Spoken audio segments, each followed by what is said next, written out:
कुछ छूट गया है, नहीं मतलब नहीं कम लिखा है जितना लिखना चाहिए था? नहीं नहीं 5 मिनट पहले ही हो गया था मेरा लगभग। तो ज़्यादा पोर्शन तो पॉलिटी का था, बाकी अब की बार क्वेश्चन में थोड़ा चेंज किया गया था। जैसे एथिक्स में या ऐसे में आते हैं ना, थोड़ा कोटेशन टाइप, उस टाइप के पॉलिटी में क्वेश्चन आए हुए थे। ओके। जैसे कि अंतर्राष्ट्रीय संगठन पे भी था एक एससीओ करके, तो उसमें भी कोटेशन टाइप था कि विवाद के विषाणु कैसे एससीओ की प्रासंगिकता को कम कर रहे हैं, उस टाइप से। हाँ, या फिर लास्ट ईयर के कंपैरिजन में कैसा रहा? नहीं, ऐसा कुछ नहीं। आई थिंक मैंने हर क्वेश्चन पे कुछ ज़्यादा ही एम्फोसिस दे दिया, तो इसकी वजह से टाइम मैनेजमेंट का इशू हो गया। आपका नाम? प्रद्युमन कुमार। ओके, कौन सा टाइम है आपका ये? ये पहला मेंस और थर्ड अटेम्प्ट। और मीडियम क्या है आपका? मीडियम हिंदी। हिंदी मीडियम से हैं। सो हिंदी मीडियम से आप अभी मेंस देकर आ रहे हैं, तो सबसे पहले ये बताइए मेंस कैसा रहा आपका अभी? मेंस ठीक था, बाकी क्वेश्चन सारे अटेम्प्ट हो गए, ये ज़्यादा अच्छी बात रही मेरी। ज़्यादा अच्छी। ऑप्शनल क्या रखा है? Optional literature Hindi. ओके, तो पॉलिटी के बारे में पूछा जाए, गवर्नेंस के बारे में, तो कौन से क्वेश्चंस आए हैं और किस एरिया में ज़्यादा क्वेश्चंस लगे हैं? वैसे ज़्यादा पोर्शन तो पॉलिटी का था, बाकी अब की बार क्वेश्चन में थोड़ा चेंज किया गया था। जैसे एथिक्स में या ऐसे में आते हैं ना, थोड़ा कोटेशन टाइप, उस टाइप के पॉलिटी में क्वेश्चन आए हुए थे। ओके। जैसे कि अंतर्राष्ट्रीय संगठन पे भी था एक एससीओ करके, तो उसमें भी कोटेशन टाइप था कि विवाद के विषाणु कैसे एससीओ की प्रासंगिकता को कम कर रहे हैं, उस टाइप हाँ। से। और समुद्र के ऊपर भी कोटेशन भी आया था कि समुद्र जो है वो एक महत्वपूर्ण घटक है पर्यावरण का। हाँ। तो ये थोड़ा सा इसमें अंतर दिखा आपकी बार प्रश्न। और बाकी सब्जेक्ट्स में? बाकी सब नॉर्मली था, बाकी जैसे हर साल पूछते हैं नॉर्मली क्वेश्चन थे, कुछ नया नहीं था ऐसा। हाँ, जैसे सोशल जस्टिस में अगर पूछे? सोशल जस्टिस में एक लैंगिक न्याय करके क्वेश्चन आया था, महिलाओं के ऊपर 2-3 क्वेश्चन थे ओके। उसमें। ओके, तो सारे क्वेश्चन आपने टाइमली अटेम्प्ट कर दिया, फिर ऐसा लगा कि कोई छूट गया है, नहीं, मतलब नहीं। कम लिखा है जितना लिखना चाहिए था? नहीं नहीं 5 मिनट पहले ही हो गया था मेरा लगभग। 5 मिनट पहले हो गया हाँ, था? मैं काफ़ी प्रैक्टिस की है आंसर राइटिंग की। तो आंसर राइटिंग आपने काफ़ी करी है? बहुत ज़्यादा की है, और 10 मेंटरशिप ज्वाइन किया हुआ है तो। ओके। अच्छा, इसके अलावा आपने टेस्ट सीरीज वगैरह भी लगाई थी मेंस की? मैंने ऑनलाइन एक कन्वर्ट आईएएस प्लेटफॉर्म है, उस पर मैं ऑनलाइन भी चेक कराता था, वो प्री से पहले चेक कराता था। ओके। प्री से पहले भी थोड़ी चेक कराई है, बाकी दृष्टि में हो जाती थी। अच्छा, जैसे आपने पूरा टाइमली अच्छे से कर लिया, तो इतना कॉन्फिडेंस कैसे बनाए रहे एग्जाम में, प्रेशर को कैसे मैनेज करा? मैं बताया ना कि दृष्टि मेंटरशिप ज्वाइन की हुई मैंने, तो वहाँ वो लिखवाते थे, 3 महीने से लगातार लिखवाया है। तो टाइम वाली तो कोई दिक्कत लगी नहीं, वहाँ भी अटेम्प्ट हो जाता था, तो ऐसी कोई दिक्कत लगी, समय से पूरा हो गया। लास्ट ईयर के कंपैरिजन में कैसा रहा? लास्ट ईयर के कंपैरिजन में बस प्रश्न पूछने का अंदाज थोड़ा बदला है, मैं बताया आपको जैसे कि कोटेशन में पूछे हैं बार कुछ 5 से 6 क्वेश्चन, बाकी तो सब नॉर्मल है, पिछले साल की अपेक्षा ही। अच्छा, जनरली पॉलिटी आसान मानी जाती है, तो पॉलिटी में ऐसे क्या क्वेश्चन पूछे गए? पॉलिटी में आसान ही थे क्वेश्चन, तो पर वही कोटेशन टाइप में आए थे आपकी बात। और पॉलिटी में भी गवर्नेंस में? गवर्नेंस में एक तो ई गवर्नेंस करके डायरेक्ट क्वेश्चन था। ओके। डायरेक्ट तो यही था, बाकी गवर्नेंस में मुझे यही याद आ रहा है। ओके, और आज की वीडियो में आपको विजन आईएएस के नोट्स का अनबॉक्सिंग करूंगा। इसमें GS 1 से लेकर GS 4 तक के सारी बुकलेट दी गई है, जो कि विजन आईएएस के द्वारा प्रोवाइड किए जाते हैं। इस तरीके से पार्सल आता है। अनबॉक्सिंग हमने कर लिया, आप देख सकते हैं सारे नोट्स निकाल के रख लिए हैं। और मैंने अभी GS स्कोर के सिलेबस के बारे में आपको बताया था, तो ये इसमें माइक्रो डिटेलिंग दी गई है, जो कि आपको सिलेबस को समझने में बहुत ज़्यादा हेल्प करेगा। ये हिंदी और इंग्लिश दोनों मीडियम में अवेलेबल है। तो सबसे पहले ये आपको 2 टॉपर कॉपी दिख रही होंगी, और ये जो कि सीता किशोरी मैम की है, जो कि रैंक 1 है, उमा मैम की जो कि रैंक 3 थी। इसके बाद हम GS 1 की अगर हम आपको बुकलेट दिखाएं, तो टोटल इतनी बुकलेट है, आप गिन सकते हैं। वीडियोस में मैं एक एक करके दिखाऊंगा, तो टोटल गिन लेना कितनी है। अब फ्रेंड्स हम बात करते हैं GS 2 की। तो GS 2 में आपको पता ही है पॉलिटी आती है। GS 3 की ये सारी बुकलेटें आप देख सकते हैं।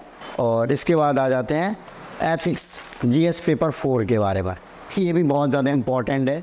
जो IR है, IR में कैसे क्वेश्चन पूछे गए, क्योंकि अभी G20 सबमिट भी हुई है, इसके अलावा और भी ऐसे रिसेंट में सबमिट हुई हैं, पर इवेंट हुए हैं इंटरनेशनल, जो कि डेफिनेटली क्वेश्चन पूछे गए हों। IR में देखिए G20 का सब गैस कर रहे थे कि आएगा, पर G20 नहीं आया आपकी बार।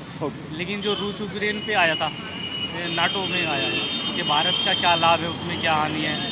तो IR का एक ये था, एक SCU संगठन है उसके बारे में आया था। और एक अंतर्राष्ट्रीय समुद्र संगठन करके वो आया है। यही सब थे IR के, नॉर्मल ही थे, बाकी मतलब ऐसा कुछ ऐसा नहीं था कि मतलब अनएक्सपेक्टेड हो। अच्छा, जैसे अभी ये पेपर 3-4 दिन लगातार रहते हैं, तो इस टाइम पे आज क्या करते हो आप? मैं तो बस ये सोच रहा हूँ जल्दी से घर जाऊँ और कल का रिवाइज करूँ, क्योंकि कल एथिक्स है, तो बड़े बड़े पेपर हैं दोनों ही। तो रिवीजन के लिए आपने नोट्स बना रखे हैं? नोट्स बनाए हुए हैं। तो वही एक बार पढ़ने होते हैं कि हाँ लास्ट टाइम पे पढ़ लास्ट टाइम में तो हाँ वही पढ़ने होते हैं। जैसे अभी GS 1 के लिए तो ये था कि योजनाएं और करंट वगैरह लिखी हुई थी, तो लास्ट टाइम कल बस वही पढ़ा था। सो पेपर जो आपने अभी दिए, इसमें जैसे कुछ क्वेश्चन ऐसे रहे होंगे जो आपको नहीं आ रहे होंगे, लेकिन आपने फिर भी उनको लिखा है, ऐसा कुछ रहा है? GS2 में तो ऐसा नहीं था, बाकी GS1 में सुबह 2 क्वेश्चन आए थे ऐसे जो बिल्कुल भी अंदाज़ा नहीं था। एक फियार्ड करके कुछ ज्योग्राफी का था और एक भोजपुर करके एक आया था, मतलब उसका अंदाज़ा बहुत ज़्यादा नहीं था, तो उसमें बना बना के थोड़ा लिखा। ओके, एक चीज़ और, जो 3 महीने अभी जो गैप थे, इनको कैसे यूटिलाइज़ किया? अराउंड 3 महीने होता है प्रीलिम्स के बाद जो। इसमें तो नोट्स मेरे बने हुए थे मेंस के, तो आंसर राइटिंग ही है बस ज़्यादा से ज़्यादा। ओके, जैसे किसी ने पहले एक आध बार पढ़ रखा हो मेंस का जो सिलेबस, लेकिन उसने बहुत अच्छे से तैयारी नहीं करी, वो कह सकता है कि मेंस उसने पढ़ा ही नहीं है, तो 3 महीने में कुछ किया जा सकता है अगर प्रीलिम्स निकलता है? 3 महीने में वैसे तो देखो, जब प्रीलिम निकलता है तो मतलब पूरी जान लगा देता है आदमी 3 महीने में, तो हो सकता है मेरे हिसाब से अगर 3 महीने क्योंकि में सब्जेक्ट ऑलमोस्ट पढ़ ही रखे पढ़ होते ही रखे होते हैं ऑलमोस्ट, तो लिख ही देते हैं। लेकिन ये अगर पहले से तैयार हो तो ज़्यादा बेहतर है। हैं। Right, okay, thank you. आपका नाम? या ओके, अभी पेपर देकर आ रहे हो GS पेपर 2 का, तो कैसा रहा? मेरा अच्छा नहीं गया है। अच्छा क्यों नहीं गया? सारे क्वेश्चन अटेम्प्ट नहीं कर पाया? हाँ, लास्ट ही कुछ क्वेश्चंस कॉम्प्रोमाइज़ हो गए मुझसे। ओके, तो पेपर टफ था इस वजह से हुए, या फिर मॉडरेट था, या फिर लास्ट ईयर के कंपैरिजन में कैसा रहा? नहीं, ऐसा कुछ नहीं। आई थिंक मैंने हर क्वेश्चन पे कुछ ज़्यादा ही एम्फोसिस दे दिया, तो इसकी वजह से टाइम मैनेजमेंट का इशू हो गया। टाइम का मेन इशू हो गया। तो कुछ कैसे क्वेश्चन थे जो पूछे गए? क्या क्वेश्चन थे, कुछ याद है? गवर्नेंस की वेटेज ज़्यादा थी हाँ। पॉलिटी से, हाँ हाँ। और काफ़ी एनालिटिकल क्वेश्चंस थे। और बाकी सब्जेक्ट में ना? GS1, हाँ, GS2 के बाकी सब्जेक्ट।